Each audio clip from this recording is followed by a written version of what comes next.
Hi fellow Disney Plus watchers, this is Thoughts After a Disney Plus Watch, where we review everything new Disney Plus coming out, and I'm glad you're watching. So, my last two videos suffered from some audio issues that should be sorted out by now. My recording was too loud and a bit distorted, and there was a weird clicking sound in my music, which I now eliminated.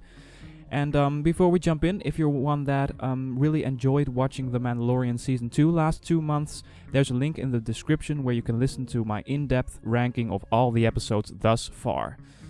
Okay, about Soul.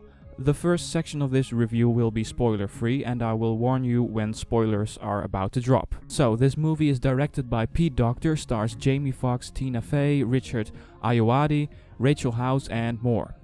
The story follows Joe, a teacher in music, yearning for a bigger career in playing the piano. When he falls into a pit, the same day he has his first gig in a jazz band, he transports out of his body and must figure out a way back, learning lessons along the way, and that's all I'm going to say about the plot for now. Okay, for starters, Pixar seems to up their game in terms of animation, one film at a time. This movie looked perfect. The parts in what the characters call the Great Beyond is very inspiring and unique in their animation style. A few months ago, when the first teaser dropped for Soul, I wasn't really convinced those little shiny blue guys would work. You could say I wasn't really sold, get it, huh? But to actually see it play out in the movie, the scenes looked really convincing in their style. The creators really went for a dreamy and colorful environment. Maybe even more convincing are the scenes in the real world. Pixar really knows how to make animated imagery that matches a cinematic film camera, and the amount of detail, color and lighting, wow. It's so worth it to watch this movie, for free if you've got a subscription, for the animation alone. The first act of this movie, where all the concepts of the Great Beyond are shown, is really awesome and proved to be my favorite part of the film.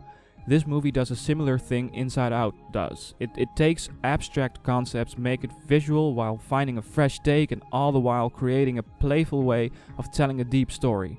Inside Out did this with memories and feelings. Soul plays with things like personalities, life stages, and hopes and dreams. It's all being visualized like we've come to expect from Pixar.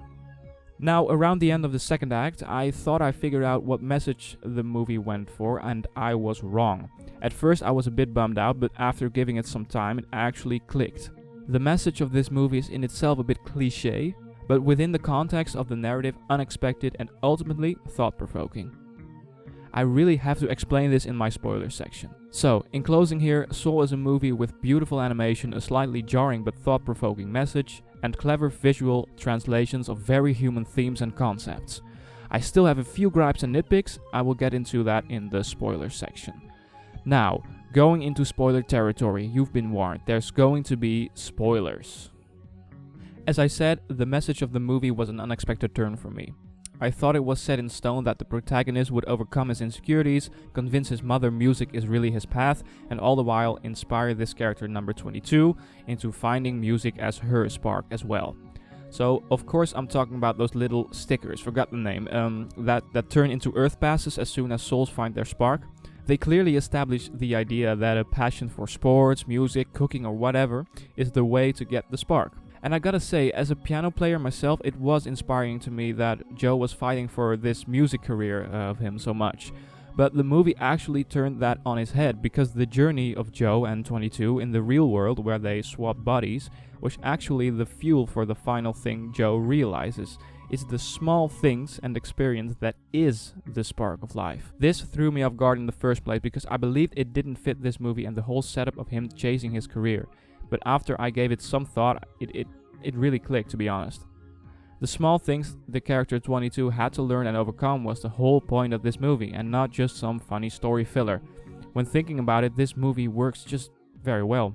Okay, now for a few nitpicks. I didn't really like Terry as a character.